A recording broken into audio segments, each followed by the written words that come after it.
I am Jim Collison, and this is the Wellbeing at Work with CliftonStrengths podcast, recorded on April 21st, 2022.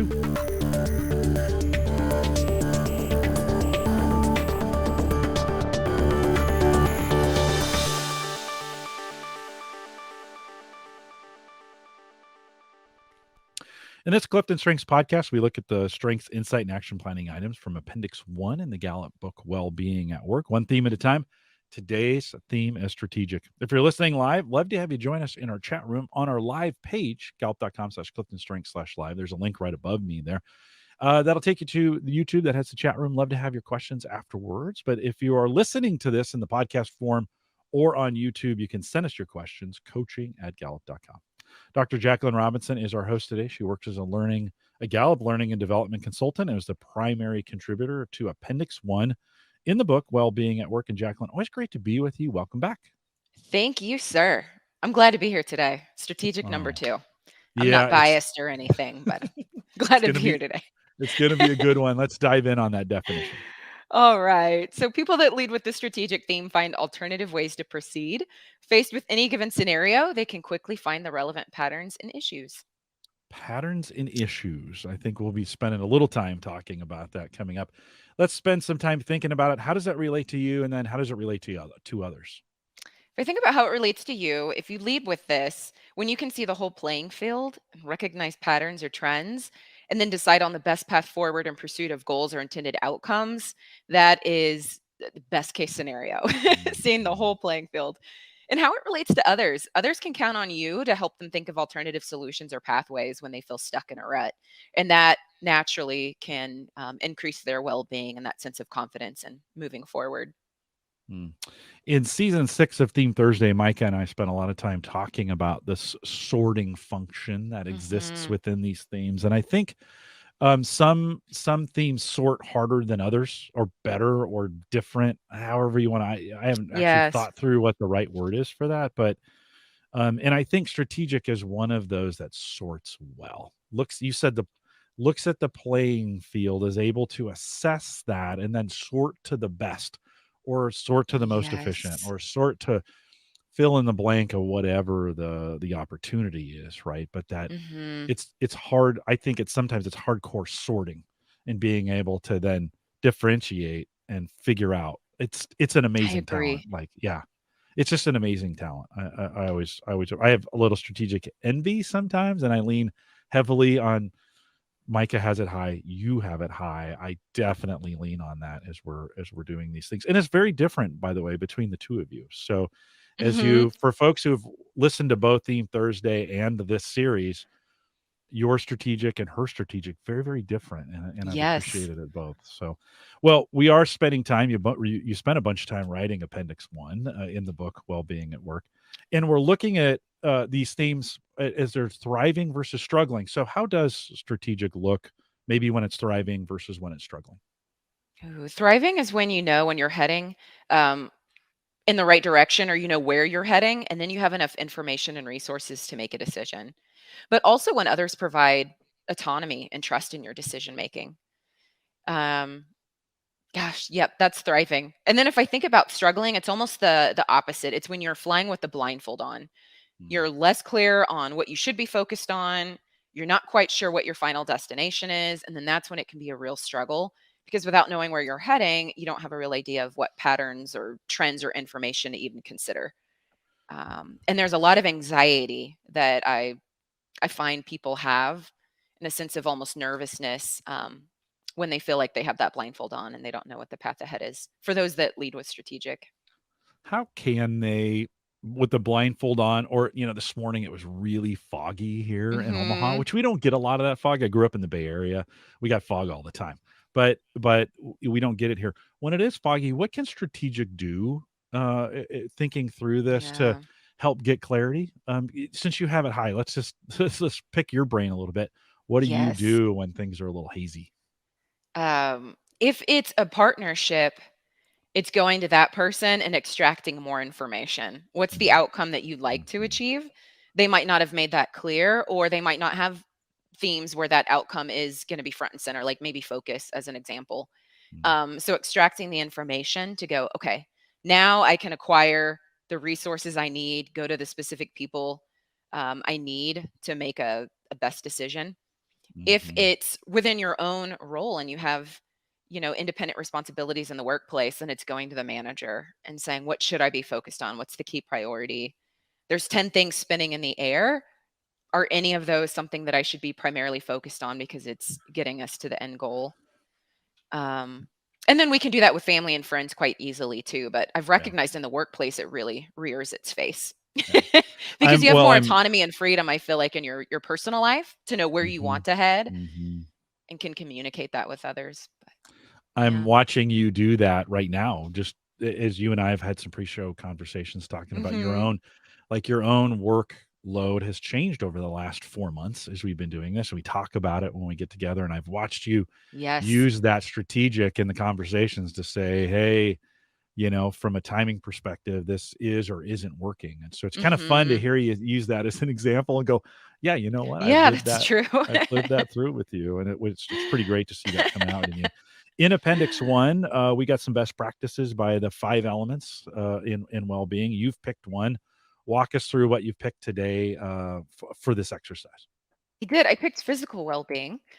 So for this one, getting in 10,000 steps a day in a busy life is more achievable for this person when it's part of a larger plan for overall well-being. So ask this person once a week, how is your health strategy going? Or what are your Mm. how is your health goals? How are your health goals? Can't speak today. but, but there's usually a larger goal. Um, Even thinking about like half marathons or marathons, it's step by step. You're putting Mm. some steps in place to get to that Mhm. larger end goal that you see Mhm. for yourself.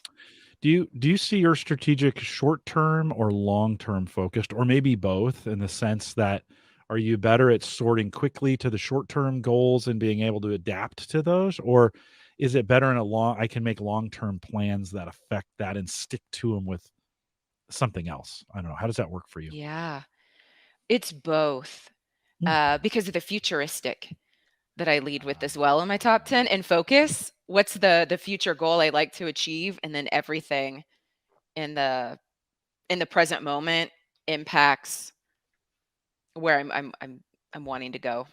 Yeah. Yeah, no, that's great. I Yeah. think great opportunities. There's 4 other well-being elements with some information in there about strategic. And so if you haven't Mhm. used that for yourself or in your coaching, whether it's independent or you're an embedded coach in an organization, those resources are available for you. Appendix 1 in the back of the book.